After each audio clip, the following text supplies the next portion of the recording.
বিদেশি কোনো যুদ্ধ জাহাজ, বিদেশি কোনো মিসাইল বা কেউ কোনো আক্রমণাত্মকভাবে আমাদেরকে যদি আঘাত করতে চায়, আমরা পাল্টা আঘাত করার মতো এই হলো আমাদের সেই শক্তি। অনেক ভালো লাগতেছে আমাদের ফ্যামিলি পুরা বেগুনলে এসে অন্যরকম একটা ফিলিংস আছে, বেগুনে খুশি।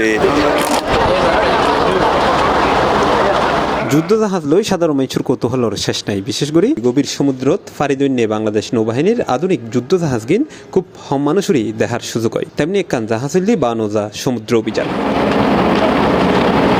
দূর থেকে দেখছি আর কি, কিন্তু আজকে কাছাকাছি দেখে অনেক ভালো লাগতেছে। মানে জাহাজটা ন দেখি, নতুন দেখি, মানে টেলিভিশন দেখি, কিন্তু ইয়ান দেখি আর ভালো লাগে।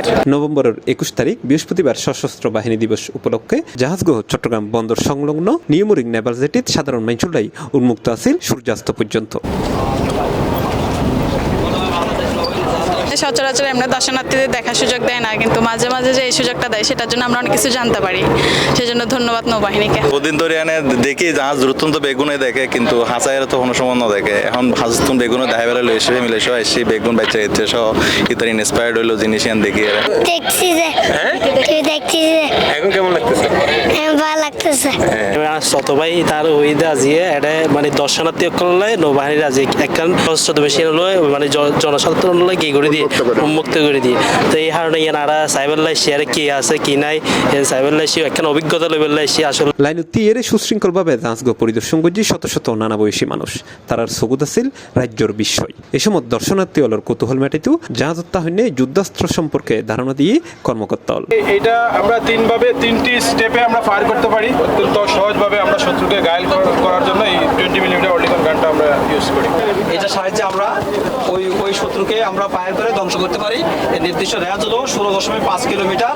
এই 16.5 কিলোমিটার মধ্যে যদি কোনো শত্রুপক্ষের কোনো বিমান বা মিসাইল আসে, আমরা পূর্ব থেকে আমাদের সেন্সর মাধ্যমে যে সমস্ত ডাটা পেয়ে থাকবো, এগুলো আমরা গানের ডাটার সাথে ইনক্লুড করে দেবো। গান স্বয়ংক্রিয়ভাবে ওই ডাটাকে ইভ্যালুয়েট করে তার নির্দিষ্ট রেঞ্জের মধ্যে আসে সে অটোতে স্বয়ংক্রিয়ভাবে ফায়ার হয়ে ওই টার্গেট হিসেবে ধ্বংস করবে।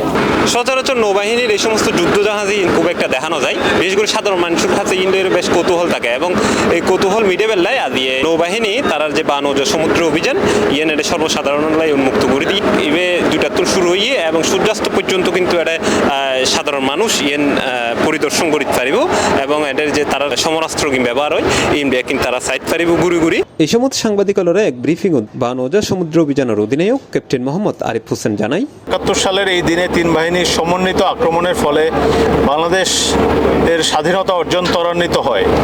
21শে নভেম্বর সশস্ত্র বাহিনী দিবস হিসেবে পালিত হয়ে আসছে নিয়মিত।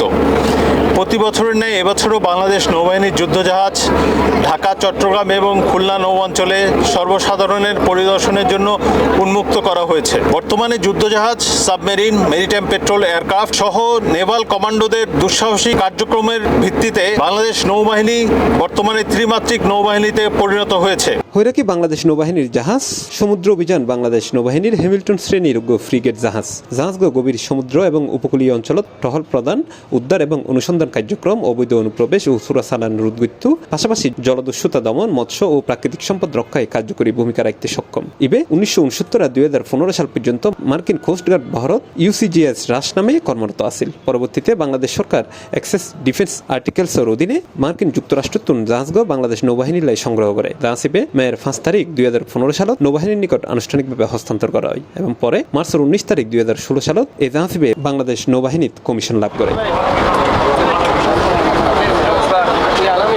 Sikdar, C+ TV, Chittagong.